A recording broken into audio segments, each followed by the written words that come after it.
तो आपके लिए कि आर्थिक आज़ादी का क्या मायने हैं, उसको थोड़ा सा आप एक्सप्लेन करें। अभी हम लोग सब आर्थिक आज़ादी अपनी फैमिली की, अपने अपने 4 जन के फैमिली की देखते हैं कि जब भी आपको कोई चीज़ अगर पसंद आए और अगर आप ले सके वही टाइम पे, आई थिंक दैट इज़ जेनजी का ज़माना है जी। हम लोग बूढ़े हो गए। जेनजी बहुत अलग तरीके से सोचती है। जी। पहली चीज़, जब भी आप सेविंग करो या इन्वेस्टिंग करो वही करो। जो एक चीज़ क्लैरिफाई करना चाहता हूँ कि म्यूचुअल फंड अभी भी लोग इक्विटी समझ रहे हैं। इंडिया में 500 कंपनी का मार्केट कैप 10,000 करोड़ या $1 बिलियन से ज़्यादा है। It's a huge number.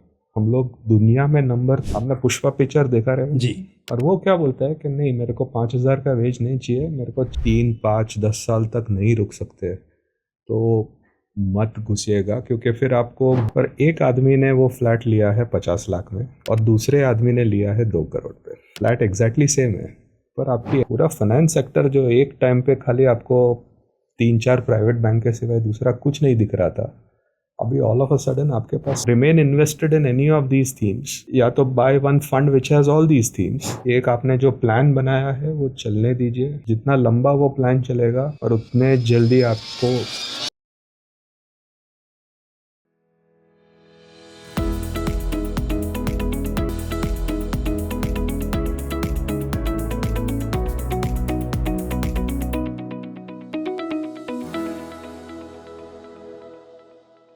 नमस्कार, स्वागत है आपका हमारे नए पॉडकास्ट में। मैं हूं पंकज मटपाल और आज का ये पॉडकास्ट बेहद इम्पॉर्टेंट है क्योंकि हम मना रहे हैं भारत का 80वां इंडिपेंडेंस डे। और जब बात होती है इंडिपेंडेंस की तो हम अक्सर जो बात करते हैं देश के इंडिपेंडेंस की, देश की आज़ादी की, पर ऐसे में जो फाइनेंशियल फ्रीडम है, आर्थिक आज़ादी है, उसकी बात करना भी बेहद इम्पॉर्टेंट हो जाता है। तो सबसे पहले आप सभी को इंडिपेंडेंस डे की हार्दिक शुभकामनाएं। और आज के इस एपिसोड में मेरे साथ हैं एक बेहद खास मेहमान, इन्वेस्को इंडिया म्यूचुअल फंड के MD and CEO mister Saurabh Nanavati. Saurabh sir को बड़ा एक्सपीरियंस है फाइनेंशियल मार्केट का, एसेट मैनेजमेंट का, तो उनसे हम समझेंगे कि फाइनेंशियल फ्रीडम का क्या महत्व है और कैसे नई जनरेशन फाइनेंशियल फ्रीडम अचीव कर सकती है। और वैसे भी जो लोग पहले से इन्वेस्टमेंट कर रहे हैं वो किस तरह के सुधार कर सकते हैं अपने पोर्टफोलियो में और किस तरह से ये आर्थिक आज़ादी हासिल कर सकते हैं। सर नमस्कार, स्वागत है आपका हमारे इस कार्यक्रम में और आपको इंडिपेंडेंस डे की हार्दिक शुभकामनाएं। Thank you Pankaj, thank you to you and your viewers, great to be here. My pleasure sir. तो जैसा मैंने कहा कि हम जब बात करते हैं इंडिपेंडेंस डे की तो देश की आज़ादी की बात होती है और हम समझते हैं इस बात को कि आर्थिक आज़ादी ये बहुत ही इम्पॉर्टेंट है। अगर हम किसी तरह से हम जब बात करते हैं हेल्थ और वेल्थ, दोनों ही चीज़ें इक्वली इम्पॉर्टेंट होती हैं लाइफ में। तो आपके लिए ये आर्थिक आज़ादी का क्या मायने हैं, क्योंकि आपने काफ़ी लंबा समय देखा है, इन्वेस्टर के बिहेवियर में काफ़ी चेंजेस देखे हैं, तो आपकी जो जर्नी रही है उसको थोड़ा सा आप एक्सप्लेन करें। Thank you Pankaj for the question. देखिए, आर्थिक आज़ादी का मीनिंग बहुत चेंज हुआ है over the last many years, generation wise. 100 साल पहले अगर आप सोचते हैं कि आपकी आर्थिक आज़ादी क्या थी, वो पूरा कम्युनिटी लिविंग था। आप अगर एक गांव में रहते थे तो आप एक काम करते थे, आप डिपेंडेंट होते थे अपने नेबर से कि ये मेरे को ये प्रोवाइड करेगा, तीसरी चीज़ प्रोवाइड करेगा। एक सेल्फ सफिशिएंट सोसाइटी थी जी। एंड आर्थिक आज़ादी आपकी वो सपोर्ट सिस्टम थी लोगों की, आपकी पूरी कम्युनिटी की, आपके पूरे गांव की, कि ये मेरे को संभाल लेंगे अगर भी मेरे को कुछ भी हुआ कभी भी। तो आर्थिक आज़ादी वो टाइम पे बहुत अलग मायना रखता था। धीरे धीरे जैसे अभी हम सब इंडिपेंडेंट होते गए हैं, 80 साल इंडिपेंडेंस का सेलिब्रेशन कर रहे हैं, बट उसी तरह आपका हाउस होल्ड, आपका फाइनेंसेस, अभी हम लोग सब आर्थिक आज़ादी अपनी फैमिली की, अपने 4 जन के फैमिली की देखते हैं। अभी पूरी कम्युनिटी की नहीं सोचते।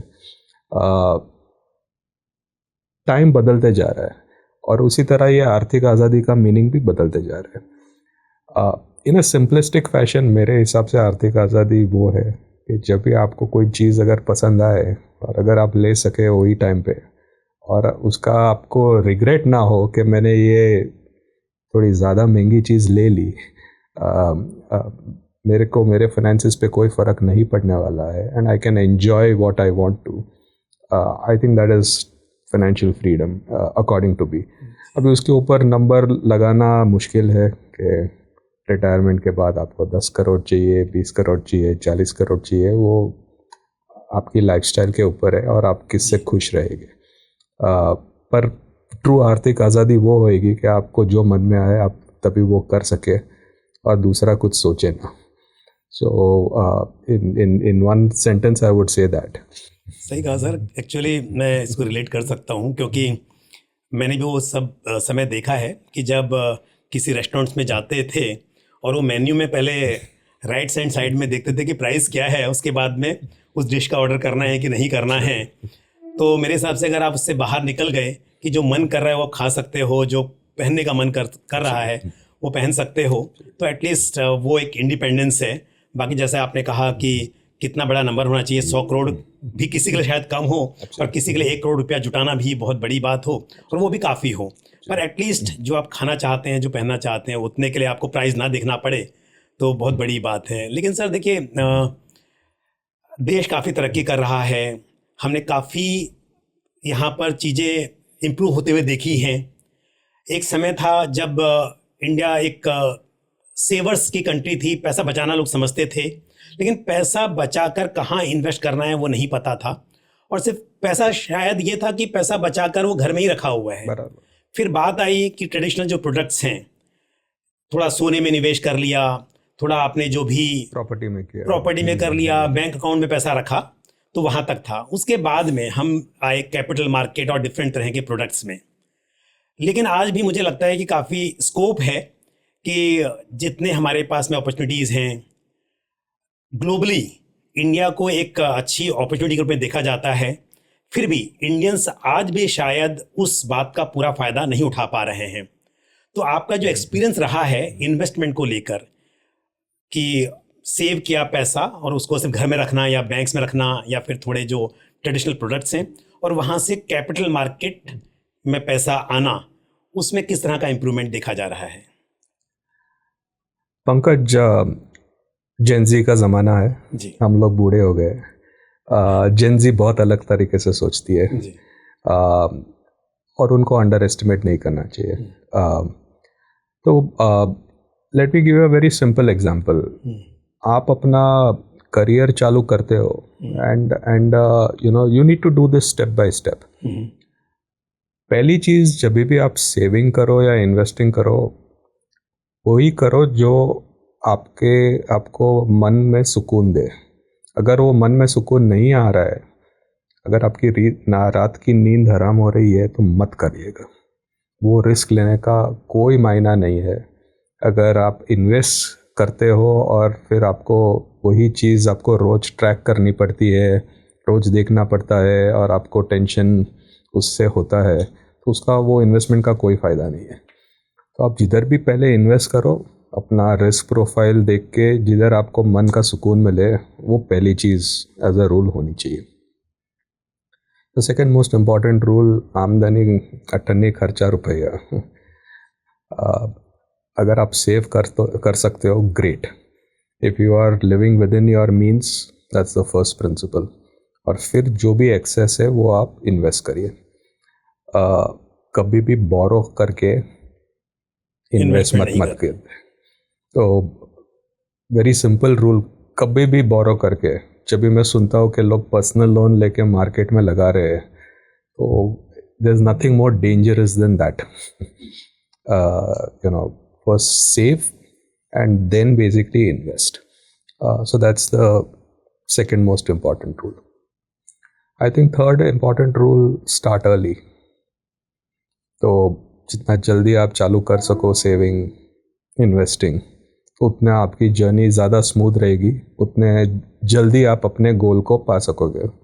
कंपाउंडिंग पे तो आपने बहुत वीडियो किए रहेंगे कि अगर 20 साल का अगर आप पीरियड निकाल सको इन्वेस्टिंग में, तो आपकी जमा पूंजी इतनी हो जाएगी कि आप आराम से रह सकोगे, आप सब कुछ कर सकोगे जो आपके मन में है।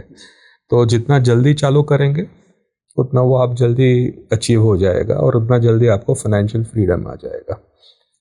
अभी आपका की क्वेश्चन स्पेसिफिक जो है,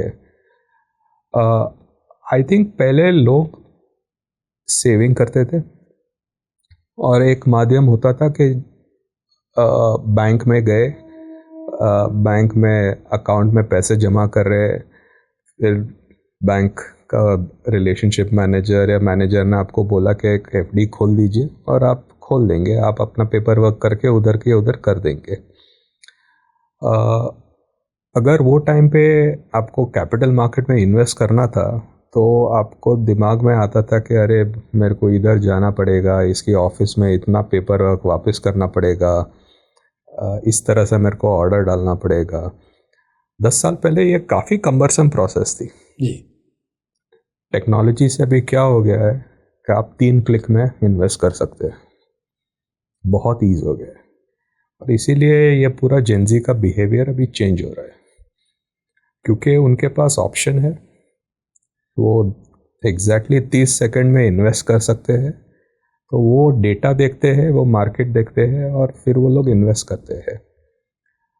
we may feel it may not be right, आपको पहले थोड़ी बचत करनी चाहिए, फिर बाद में थोड़ा रिस्क लेना चाहिए, पर उनको वो वैसा नहीं लगता है। They know what they are in control of, and to that extent अगर वो लोग जल्दी घुस रहे कैपिटल मार्केट्स में,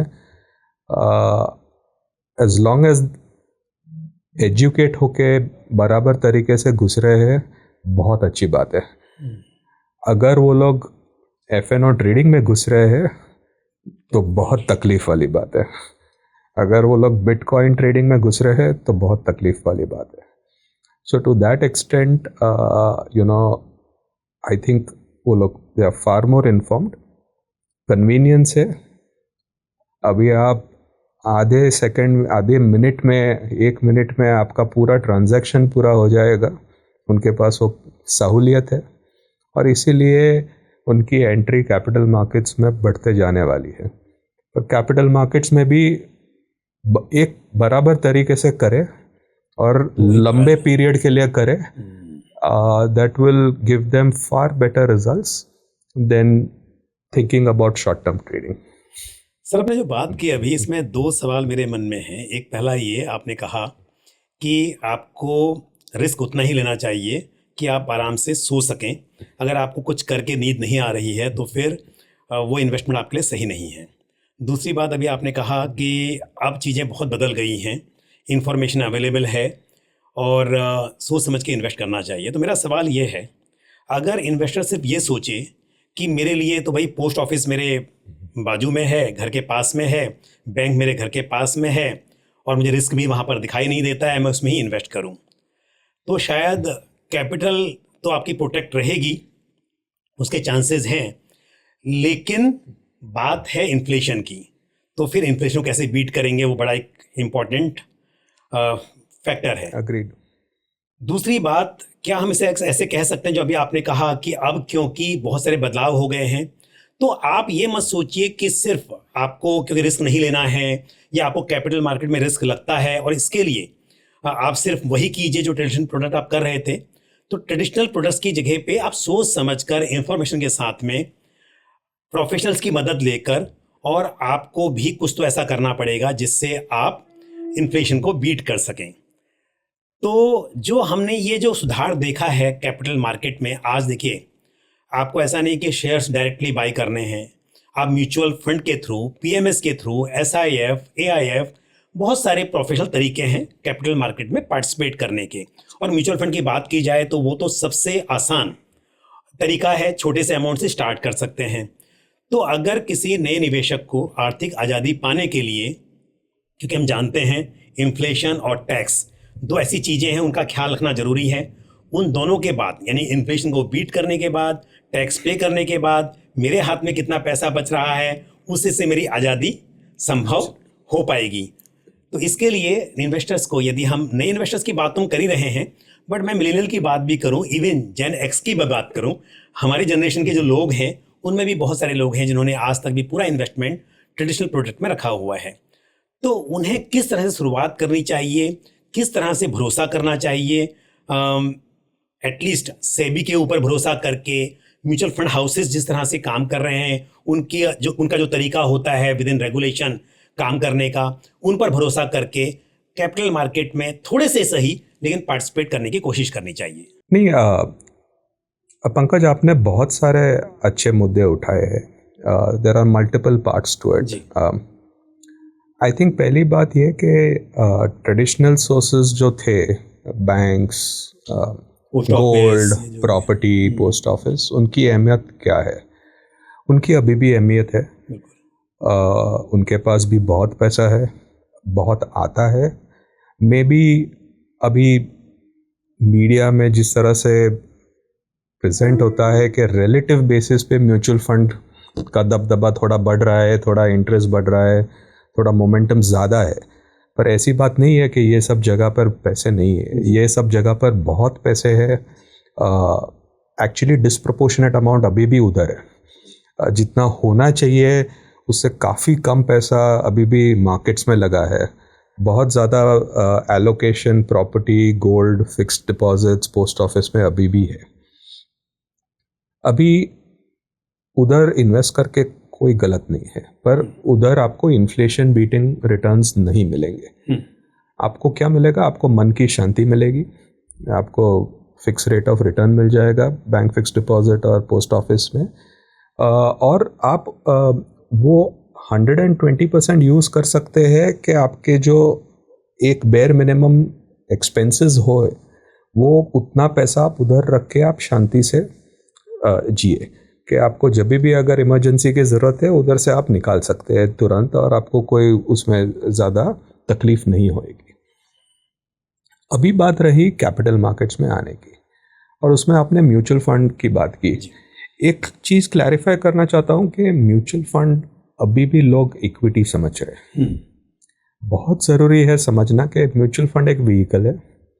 हमारे पास इक्विटी फंड्स है, हमारे पास डेट फंड्स है, हमारे पास गोल्ड ETF है, हमारे पास अभी फंड्स है जो आउटसाइड इंडिया इन्वेस्ट करते हैं, हमारे पास इंडेक्स फंड्स है कि आपका निफ्टी का एक्सपोजर चाहिए, आपको निफ्टी सेंसेक्स का एक्सपोजर मिल जाएगा। तो म्यूचुअल फंड एक माध्यम है, सारे एसेट क्लासेस में आप पार्टिसिपेट कर सकते हैं वो माध्यम से, और उसमें थोड़ा बेनिफिट आप we should give to the regulator. उन्होंने बहुत मेहनत की है लास्ट 25 साल से, बहुत सारे एपिसोड्स हुए हैं, पर हर एपिसोड के बाद उन्होंने सिस्टम ऐसी टाइटन की है, इतनी अच्छी तरीके से सेफगार्ड्स बिठाए हैं, और दूसरी उनकी कोशिश रही है कि इतनी ट्रांसपेरेंसी रहे।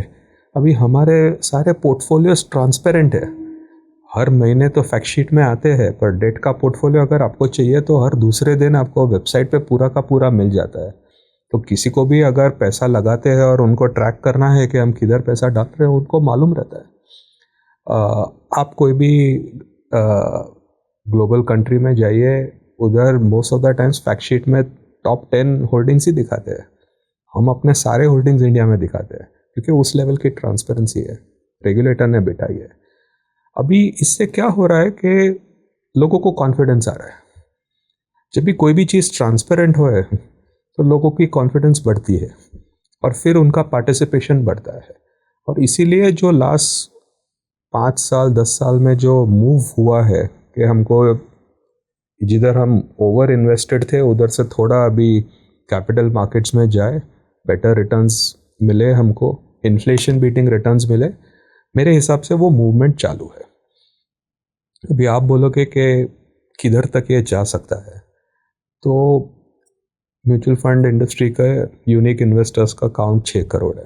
मैं वही जानने वाला था कि आपसे कि हम देखें अगर यहाँ पर कि हमारा 86 लाख करोड़ का AUM हो गया इंडस्ट्री का, हम SI बुक की बात करें वो भी 32,000 करोड़ के आसपास SIP बुक है।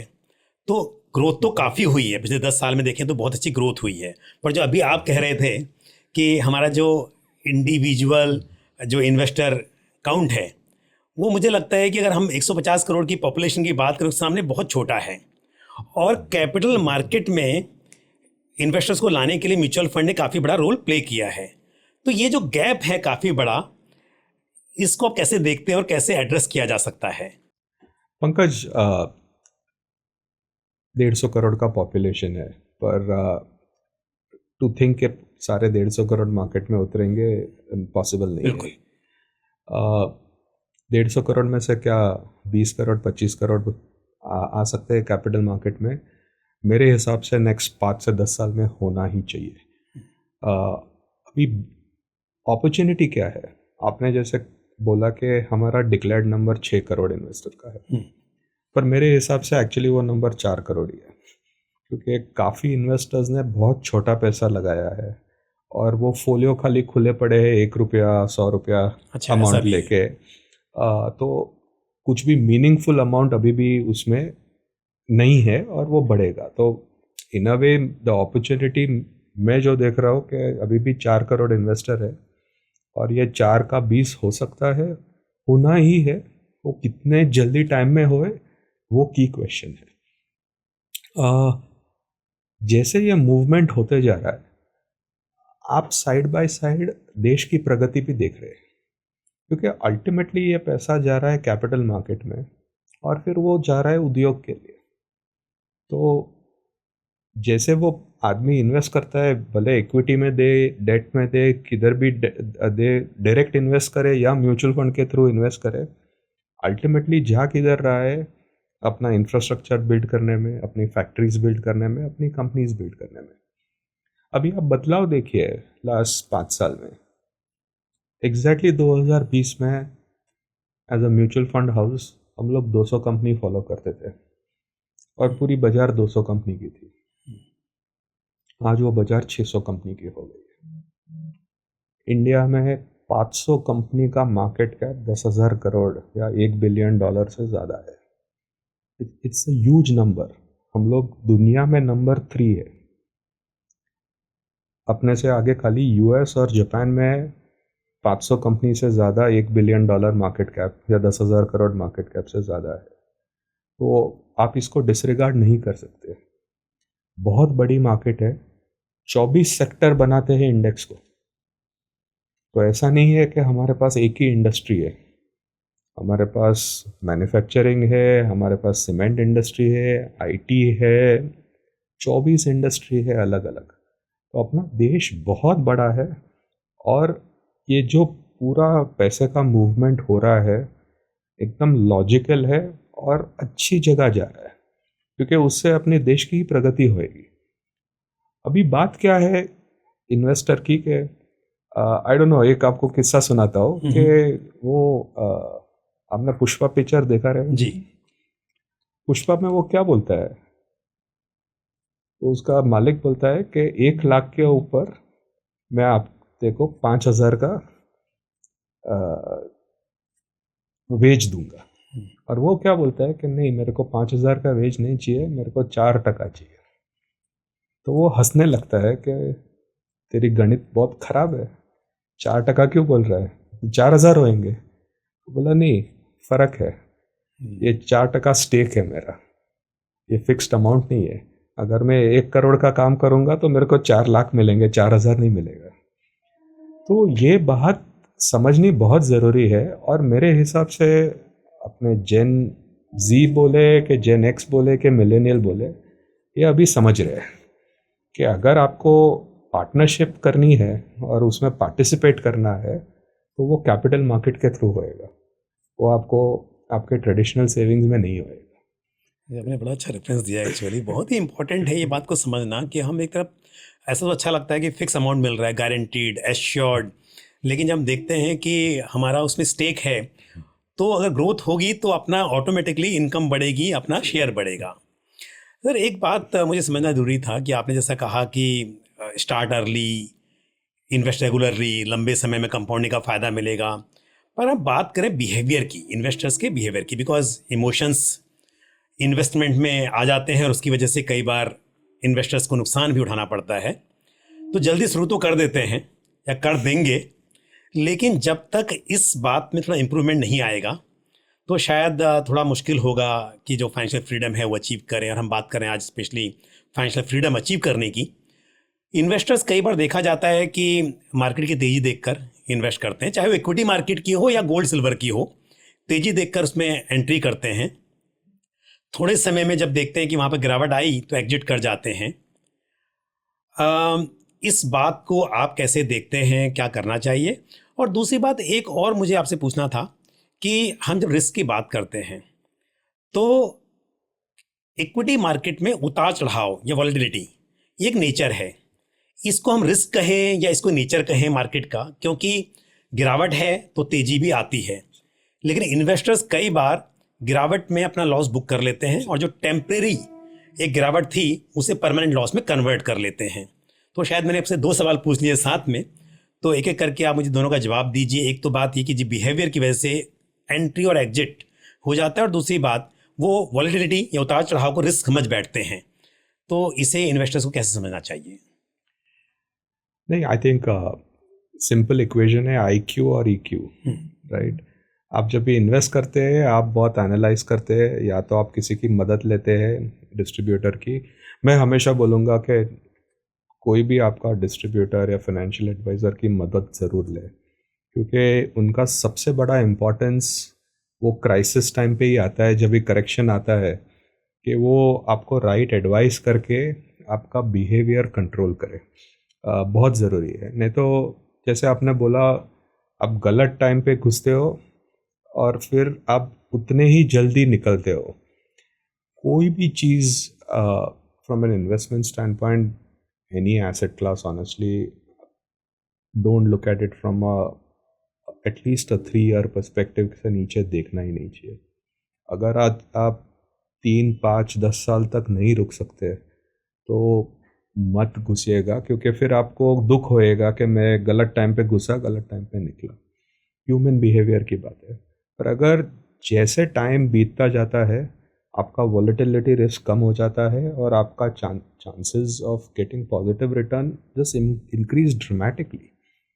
तो काफ़ी फंड्स है जिधर आपको 1 साल में ऊपर नीचे देखने को मिलेगा आपके NAV मूवमेंट। पर अगर मैं मेरा खुद का डेटा देखता हूँ हमारे फंड्स का, तो on a 3 year rolling return basis it's positive across all funds. तो फिर आपका आउटकम बहुत अच्छा हो जाता है। जैसे 5 साल देखोगे तो और बेटर हो जाता है, 10 साल देखोगे तो और बेटर हो जाता है। तो ये आपका EQ, इमोशनल क्वोशेंट, कंट्रोल करना बहुत ज़रूरी है।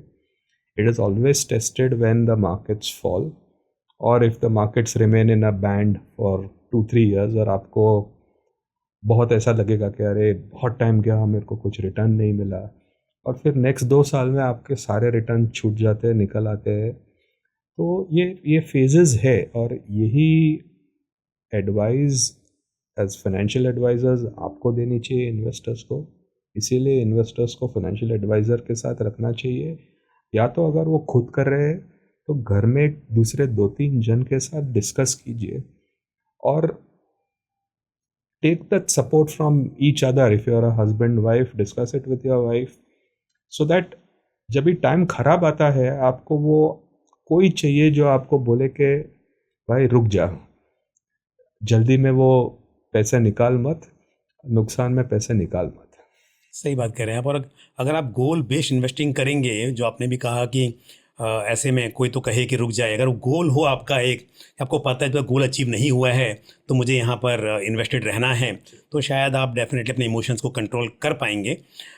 एक बात और आपसे समझना था, जैसे आपने कहा कि रेगुलेटर्स इन्वेस्टर्स के हित में काफ़ी काम करते हैं, कोशिश करते हैं कि जो रिस्क है उसे कम किया जाए, लेकिन साथ में फंड हाउसेस भी काफ़ी कोशिश करते हैं कि वो इन्वेस्टर्स का एक्सपीरियंस अच्छा रखें, और इसके लिए कॉर्पोरेट गवर्नेंस पर ध्यान देना, ट्रांसपेरेंसी, कम्युनिकेशन विद इन्वेस्टर्स, ये चीज़ें काफ़ी इंपॉर्टेंट हो जाती हैं।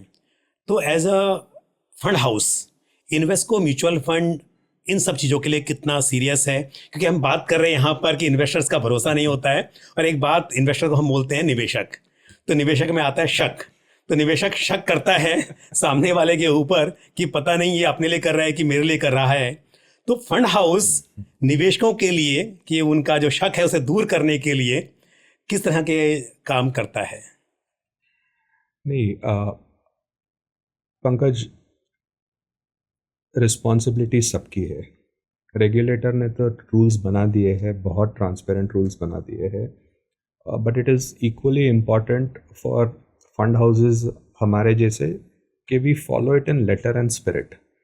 लेटर और स्पिरिट दोनों में फॉलो करना बहुत ज़रूरी है, क्योंकि उसी से ट्रस्ट बिल्ड होएगा over a longer period of time. अभी पहली चीज़, हमारा फर्स्ट सॉर्ट ऑफ रिजल्ट क्या होना चाहिए कि हमारे फंड्स अच्छा परफॉर्म करें, मार्केट को बीट करे, क्योंकि वही ऑब्जेक्टिव है हमारा, बेंचमार्क को बीट करे। और उसके लिए हमको बहुत मेहनत करनी पड़ती है कंपनीज को स्टडी करने में। तो हमारा डिस्प्रपोर्शनेट अमाउंट ऑफ टाइम जाता है हर कंपनी को स्टडी करने में, उनका क्या बिहेवियर है, कौन से स्टेज लाइफ साइकिल का है, कंपेयर करने में कि दूसरी कंपनीज वही सेक्टर में कैसे प्रोग्रेस हुई है, उधर से क्या सीख के हम ये कंपनी में इन्वेस्ट करें या ना करें। तो हमारा 80-90% टाइम उसी में जाता है, क्योंकि वो कोर है। आप रेस्टोरेंट में जाते हैं अच्छे खाने के लिए, अगर डेकोर अच्छा होएगा पर खाना अच्छा नहीं होएगा तो आप निकल जाओगे जी। तो हमारे धंधे का कोर है कि हम कितना ड्यू डिलिजेंस करें हर एसेट क्लास पे, और कितनी ड्यू डिलिजेंस करने के बाद जो इन्वेस्टर हमारे पे भरोसा दिखा रहा है हमारे फंड में पैसा डालने के लिए, और हम किस तरह से उसको इन्वेस्ट करते हैं, तो उसके ऊपर हमारी बहुत मेहनत जाती है। दूसरी चीज़ कि हम इन्वेस्टर के लिए कितना कन्वीनियंट करते हैं इन्वेस्ट करने में। तो पहली बात, वो फंड समझने में क्या हम उसको मदद कर सकते हैं, हमारे प्रेजेंटेशन, हमारी फैक्ट शीट, गोल के साथ कैसे आपका मैच होता है ये फंड, उसमें हम इन्वेस्टर को डायरेक्टली एजुकेट करने की कोशिश करते हैं, पर हम हमारे डिस्ट्रीब्यूटर्स, एडवाइजर्स की मदद लेते हैं कि आपका कनेक्ट ज़्यादा अच्छा है अपने क्लाइंट से, तो आप हमारे बिहाफ पे करिए। तो हमारा बहुत टाइम जाता है कि डिस्ट्रीब्यूटर एडवाइज़र के लिए ट्रेनिंग प्रोग्राम्स करें, मार्केट का आउटलुक क्या है, किस तरह से ये प्रोडक्ट बेचना चाहिए, उसके ऊपर हमारा टाइम जाता है। और hopefully then the distributor also communicates that to the investor on a one on one basis, और फिर उसी से मैसेज स्प्रेड होता है। हमने बहुत देखा है कि वो पहला पैसा, पहला चेक आने में बहुत टाइम जाता है। कभी कभी आप 10 मीटिंग भी करो और वो चेक नहीं देगा, पर एक बार जब भी वो चेक आता है और उसका एक्सपीरियंस अच्छा होता है, तो फिर ये बदल जाता है एक फॉरएवर जर्नी कि आप एज अ डिस्ट्रीब्यूटर या as an investor you can keep coming again and investing. तो ये हमको पहला 100 रुपया लेने में या अकाउंट खोलने में बहुत टाइम जाता है, पर एक बार वो खुल जाता है, फिर वो इन्वेस्टर एक्सपीरियंस इतना अच्छा होता है और इतना ट्रांसपेरेंट जर्नी होती है कि हमारा रोज़ NAV निकलता है, और उससे फिर वो और पैसा हमको हर महीना देता है, हर साल देते रहता है, और फिर उसका कॉर्पस ऑटोमेटिकली बढ़ता है। तो इसका डायरेक्ट इम्पैक्ट हम देख चुके हैं बिहेवियर में भी। कोशिश अभी यही है इंडस्ट्री की कि और लोग जुड़े और लोग आए। एक बार एक्सपीरियंस हो जाएगा तो बहुत इजी हो जाएगा, बहुत आसान हो जाएगा बाद में to get more and more money in the funds और and help investors reach their goals. Sir, अगर हम बात करें, जैसे आपने कहा अभी कि इन्वेस्टर एक्सपीरियंस, तो कई बार देखा जाता है कि इन्वेस्टर्स मार्केट की तेज़ी देखकर या किसी भी सेक्टर की या किसी एसेट क्लास की तेज़ी देखकर एंटर करते हैं। हमने देखा जब 2021 से लेकर 2024 तक स्मॉल कैप में काफ़ी तेज़ी थी, तो बहुत सारे इन्वेस्टर्स ने पूरा पैसा या हायर एलोकेशन अपना स्मॉल कैप में रखा हुआ था।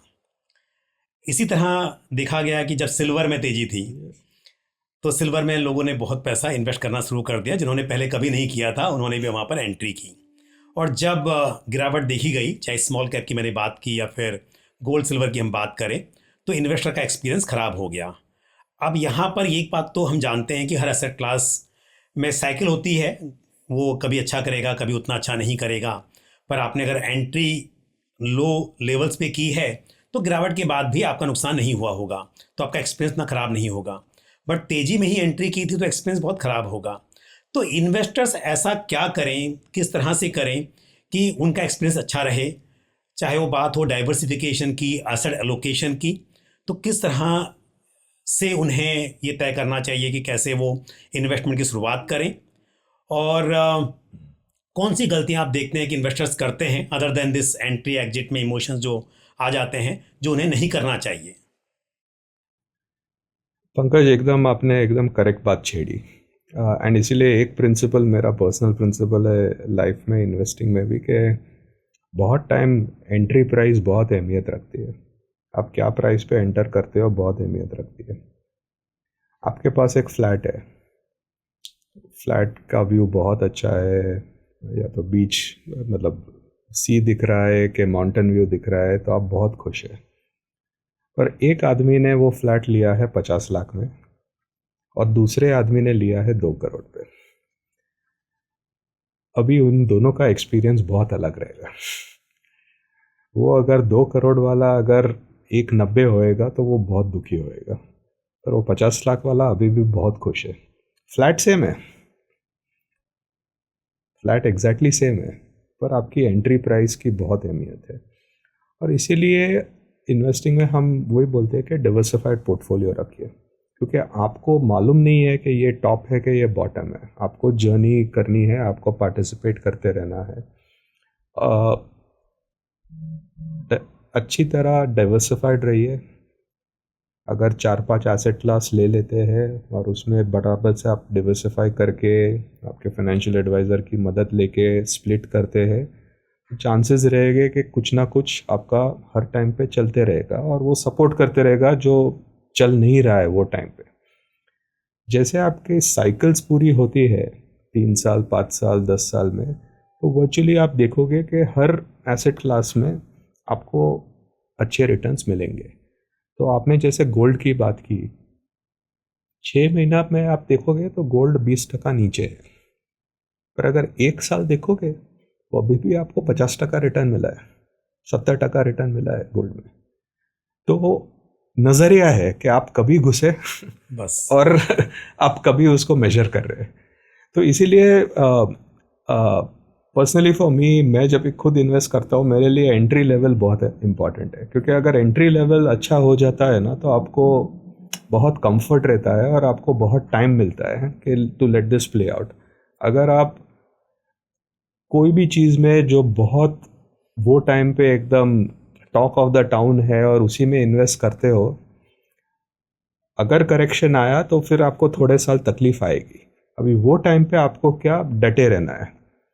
अगर आप डटे रहोगे तो उधर से भी आपको पैसे बनेंगे, पर आपका बिहेवियर बहुत वो टाइम पे कंट्रोल करना या समझना बहुत ज़रूरी है। सही कहा आपने। फोमो जो होता है ना, मुझे लगता है ये बड़ा एक ऐसी चीज़ है कि इन्वेस्टर्स उसके चक्कर में कि फियर ऑफ मिसिंग आउट, अब हो गया तो हो गया। कई बार ऐसा होता है कि किसी एसेट क्लास में, किसी सेक्टर में उन्होंने इन्वेस्टमेंट नहीं किया, फिर सुना और देखा कि उस चीज़ ने काफ़ी अच्छा परफॉर्म किया। अब होना ही चाहिए कि चलो मिस हो गया तो हो गया, बट वो उस वक्त फिर एंट्री कर लेते हैं। तो जो अभी आपने कहा कि जिन्होंने 1 साल पहले भी गोल्ड में इन्वेस्ट किया वो तो अभी भी फायदे में हैं, लेकिन जिन्होंने बहुत तेजी में इन्वेस्ट किया तो उनका नुकसान हो गया। अब वो क्या कहेंगे कि नहीं ये तो बेकार इन्वेस्टमेंट है। सिल्वर में तो ज़्यादा हमने गिरावट देखी, तो बहुत से इन्वेस्टर्स अच्छा पैसा बनाया। बहुत से इन्वेस्टर्स आज भी जो पहले से इन्वेस्ट करके बैठे हुए अच्छे खासे प्रॉफिट में हैं, पर जिन्होंने जब 4,20,000 रुपया पर केजी का भाव आ गया था उसमें एंट्री की तो वो तो नुकसान में, अच्छे खासे नुकसान में हैं। तो इसलिए मुझे लगता है कि एसेट क्लास तो ऐसे ही परफॉर्म करेगा, कभी ऊपर नीचे, बट आपको बात देखनी है या तो आपकी एंट्री सही टाइम पर हो, और अगर छूट गया तो फिर आप वेट कीजिए, अब मतलब नहीं है उसमें एंटर करने का।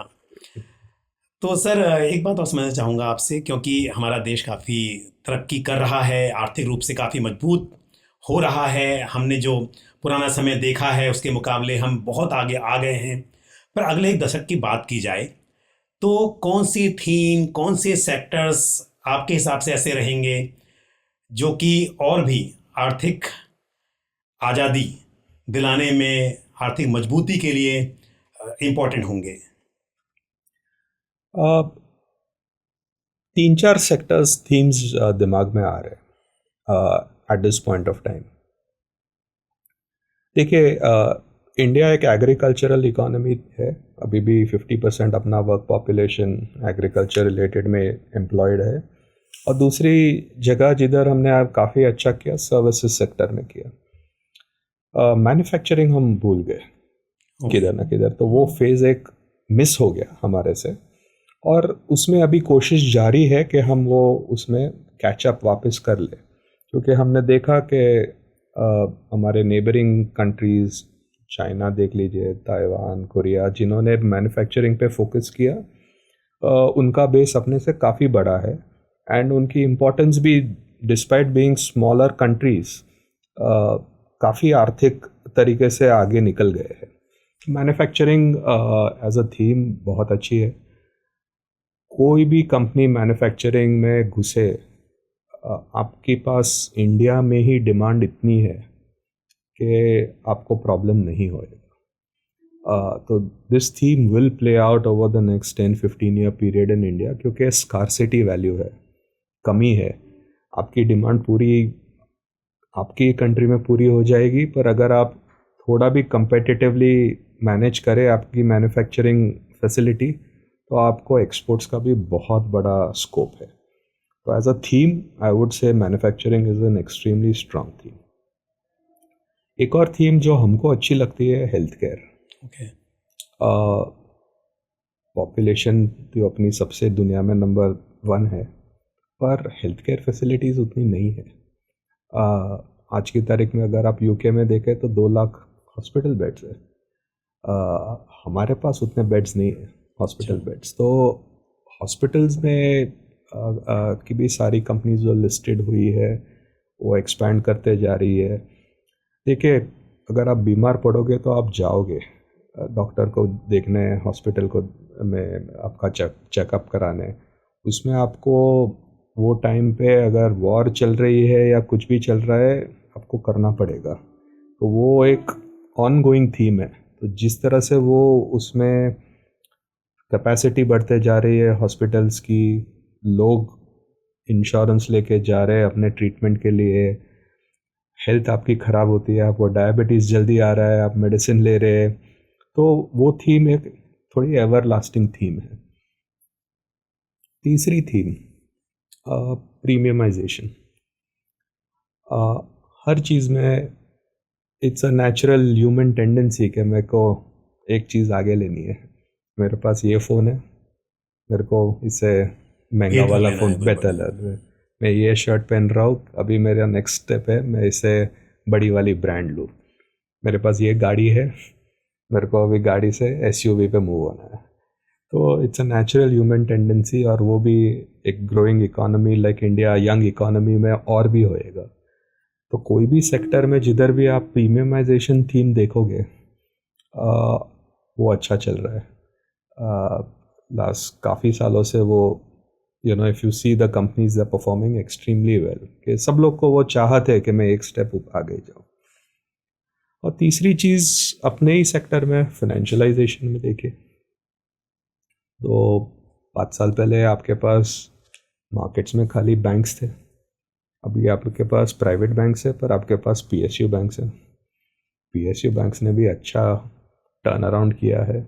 उनका एक ख़राब पीरियड था 2013 से 20, पर अभी 20 के बाद वो भी बाज़ार में उतर गए हैं, वो भी एक्सपैंड कर रहे हैं अपने आप को। आप स्टॉक एक्सचेंज में इन्वेस्ट कर सकते हैं, आप एसेट मैनेजमेंट कंपनी में इन्वेस्ट करते हैं, आप लाइफ इंश्योरेंस में कर सकते हैं, ब्रोकिंग कंपनी में कर सकते हैं। तो पूरा फाइनेंस सेक्टर जो एक टाइम पे खाली आपको 3-4 प्राइवेट बैंक के सिवाय दूसरा कुछ नहीं दिख रहा था, अभी ऑल ऑफ अ सडन आपके पास 100 कंपनियां आ गई है, और अलग अलग वर्टिकल्स में आ गई है फाइनेंशियलाइजेशन में ही, जिधर आप पार्टिसिपेट करके पैसा बना सकते हैं। तो ये 3-4 थीम हमको अभी ठीक लग रही है, और ये 3-4 थीम मेरे हिसाब से परपेचुअल है। अब मेरे हिसाब से ये 10 साल तक नहीं बदलने वाली। अभी इसमें क्या है, आपको ट्रेंड समझ के आपको पार्टिसिपेट करना है। अगर आप सोचोगे कि मेरे को इसमें घुस के इमीडिएटली 10% रिटर्न बन के निकल जाओ, तो आप बड़ी स्टोरी मिस कर रहे हो। क्योंकि ये नेक्स्ट 10 साल में ये सारी थीम्स 5 गुना 10 गुना हो जाएगी। Participate in this journey, remain invested in any of these themes, या तो buy one fund which has all these themes and just participate in the journey, क्योंकि ये रुकने नहीं वाला है।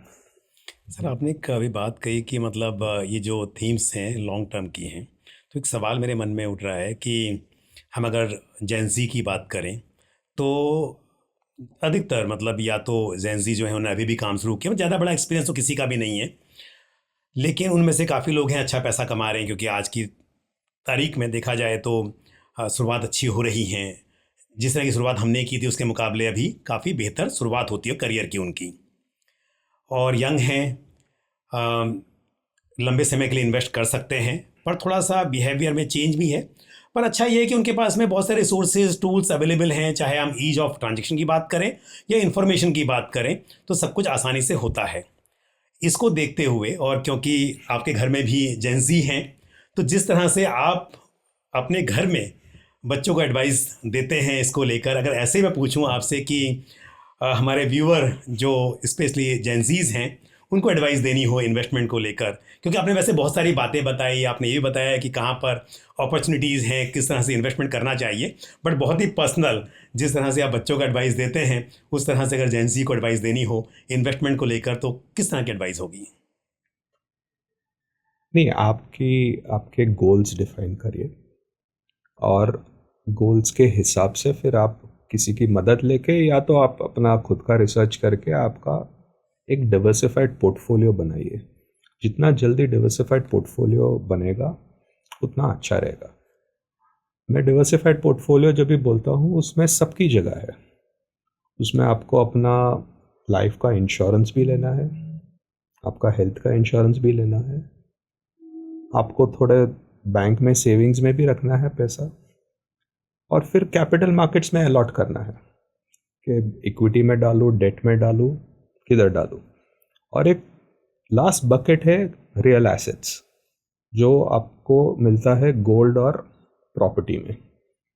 अभी ऐसे म्यूचुअल फंड्स भी है हमारे पास जो पूरे मल्टी एसेट एलोकेशन, जो आपकी वो सारी चीज़ें बैलेंस करके, वो एक फंड आप देख लीजिए कि मल्टी एसेट एलोकेशन फंड, और उसमें डाल के बैठ जाइए तो भी आपकी सारी ये नीड्स हो जाती है। पर अगर आपको अलग अलग सब में करना है तो सबकी अहमियत है, आप सबकी अहमियत समझ के आप अपना नेसेसरी एलोकेशन फिर करिए, और फिर उसके ऊपर डटे रहे।